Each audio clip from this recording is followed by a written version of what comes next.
हर महादेव, जय भोलेनाथ। नमस्कार, मैं साधना पांडे मार्गदर्शन पे आपका स्वागत करती हूँ। दोस्तों, मैं बात करूँगी करवा चौथ व्रत के बारे में।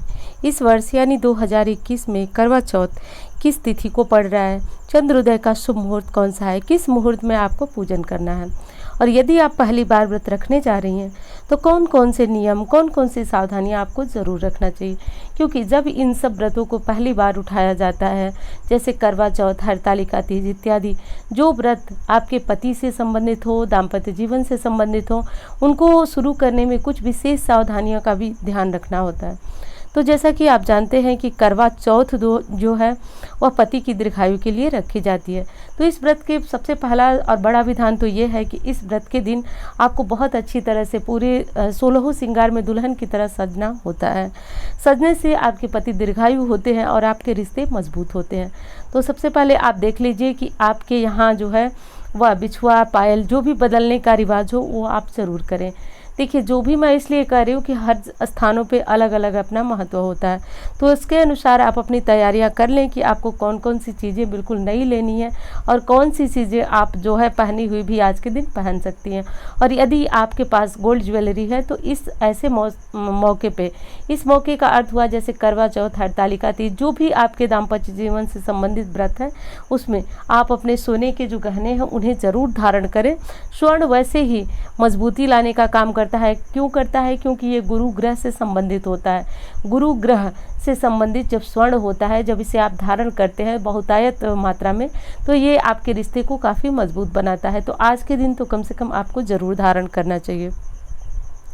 दोस्तों, जो करवा चौथ है वो कार्तिक महीने की कृष्ण पक्ष की चतुर्थी तिथि को रखा जाता है। और दोस्तों, इसमें एक नियम और होता है कि इसका जो मेन आपको जब जल पीना होता है तो वो चंद्रोदय के बाद ही पीना होता है। वैसे आपकी पूजा का जो समय होगा वो शाम को ही आप पूजा करेंगे। शाम को पूजा कर लगभग चंद्रोदय से 1 या 1.5 घंटे पूर्व ही आपको अपनी पूजा प्रार्थना शुरू कर देनी है। क्योंकि आपको अपनी पूजा शुरू करके और पूजा करने में काफ़ी समय लग जाता है, तब तक चंद्रदेव का उदय हो जाता है। और जब चंद्रदेव का उदय हो जाएगा उसके बाद जो है आप पति के हाथ से जल पिएंगी, लेकिन उससे पूर्व जो है चंद्रदेव का पूजन करेंगी, फिर पति का पूजन करेंगी, उसके बाद जल पी करके और अपना व्रत खोल लेंगी। दोस्तों, करवा चौथ का व्रत जो है बहुत हर्षोल्लास के साथ हर सुहागिन महिला मनाती है। इसमें नियम ये होता है कि आपको सास द्वारा दी गई सरगी खानी होती है।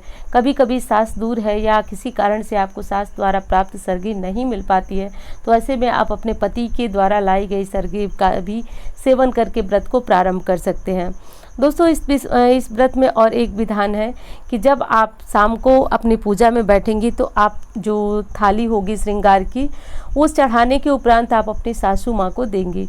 तो ऐसे में देख लें कि जिसकी सासू माँ जो है नहीं है, वो अपने बड़ी उम्र जिसको आप माँ की तरह मानती हो उन्हें दे सकती हैं, अपने माँ को दे सकती हैं। तो इस तरह से करके आप जो है इस व्रत को पूर्ण कर सकते हैं। एक चीज़ और बताऊंगी कि जिनके घर में एक महिला है और वही करवा चौथ का पूजन करती हैं, तो उनको 2 करवे लेने की आवश्यकता होती है। क्यों होती है? क्योंकि आप सभी जानते हैं करवा बदलना पड़ता है, और बदलने के लिए एक करवा हम पार्वती माँ को दे देते हैं और एक अपना होता है, उनसे ही हम बदल करके और अपनी पूजा विधि पूर्ण कर लेते हैं। तो ये देख लीजिए। वैसे तो ये जो व्रत होता है अपनी क्षेत्रीय मान्यता और उसके रीति रिवाज के ऊपर भी निर्भर होता है, तो उसे भी देखें और उसका पालन करना आपके लिए अत्यंत आवश्यक है।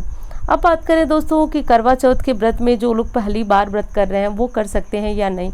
तो इस बार जो है काफ़ी शुभ मुहूर्त, काफ़ी शुभ संयोग बना हुआ है, क्योंकि चंद्रोदय जो है रोहिणी नक्षत्र में हो रहा है।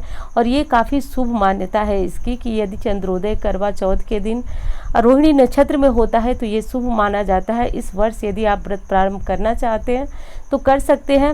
व्रत प्रारंभ करने से पूर्व दोस्तों, इसमें एक चीज़ और होता है कि जब आप पहली बार कोई व्रत कर रही हैं तो आप अपने पति से पूछ करके या फिर अपने परिवार वालों की अनुमति से ही किसी भी व्रत का अनुष्ठान आप करें।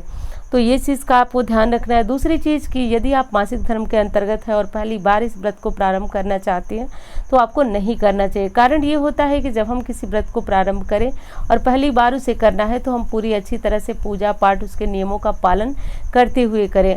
और जब आप मासिक धर्म के अंतर्गत इन व्रतों को शुरू करेंगे तो ऐसे में आप कुछ भी नहीं कर पाएंगे, ना पूजा ना अनुष्ठान, सिर्फ आप जो है खड़े व्रत रखेंगे। इसलिए इस व्रत को शुरू करने में ये चीज़ ध्यान रखें कि आप पूरी शुद्ध और पवित्र स्थिति में ही इस व्रत को धारण करें। और एक चीज़ बता दूं दोस्तों कि जब आपका जिस दिन आपका करवा चौथ है उस दिन सरगी लेना आवश्यक है। ये आप सभी जानते भी होंगे कि सरगी लेना क्यों आवश्यक है। इसलिए आवश्यक है कि ये भी व्रत का एक हिस्सा माना जाता है। उसके उपरांत जो है आपको व्रत का संकल्प लेना अति अनिवार्य हो जाता है। कुछ लोग जो हैं वह व्रत का संकल्प सरगी लेने के तुरंत बाद कर लेते हैं और कुछ लोग स्नान ध्यान करके और सुबह की पूजा प्रारंभ करके पूजा के बाद ही अपना जो है सरगी लेते हैं। इस व्रत में जो है विशेषतः पूजा होती है माता पार्वती की और श्री गणेश जी की, शिव जी की और करवा माता की। तो उनकी एक फ़ोटो करवा माता की और उनके 7 भाइयों की जो फ़ोटो आती है बाज़ार में आपको बड़ी आसानी से मिल जाएगी, तो वो फ़ोटो ले लें, करवा ले लें। बाकी जो सामग्री है वो आप सभी को पता है कि पूजा पाठ की सामग्री, श्रृंगार की सामग्री जो होती है वो सारी चीज़ें आपको अनिवार्य है लेना और इसे लेकर के आप जो है अपना व्रत पूर्ण करें। दोस्तों इस बार जो है चंद्रोदय की जो तिथि है, चतुर्थी तिथि जो है वह 24 अक्टूबर को सुबह 3:01 पर लग जा रही है और समाप्त कब हो रही है तो 25 अक्टूबर को सुबह 5:34 तक।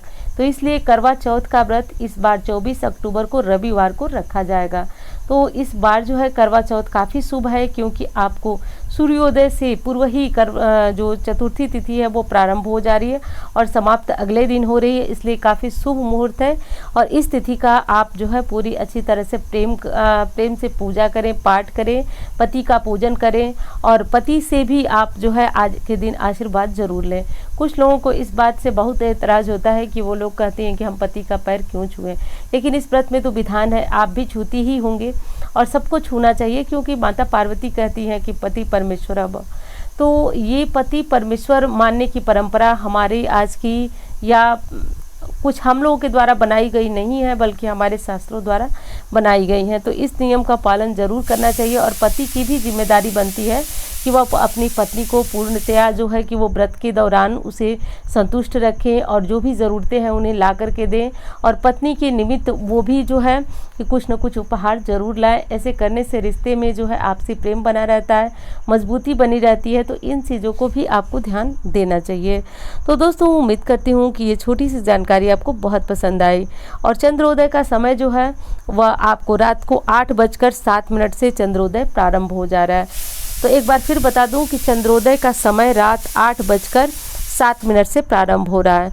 दोस्तों अपने अपने शहर के अनुसार आप जो है देख सकते हैं क्योंकि मैंने एक साधारण सा समय बताया है जो वाराणसी का समय है। आप अपने अनुसार समय देख लें कि आपके यहाँ का चंद्रोदय का समय क्या है। वैसे सामान्य जो है 8 बजे के बाद ही चंद्रोदय होगा।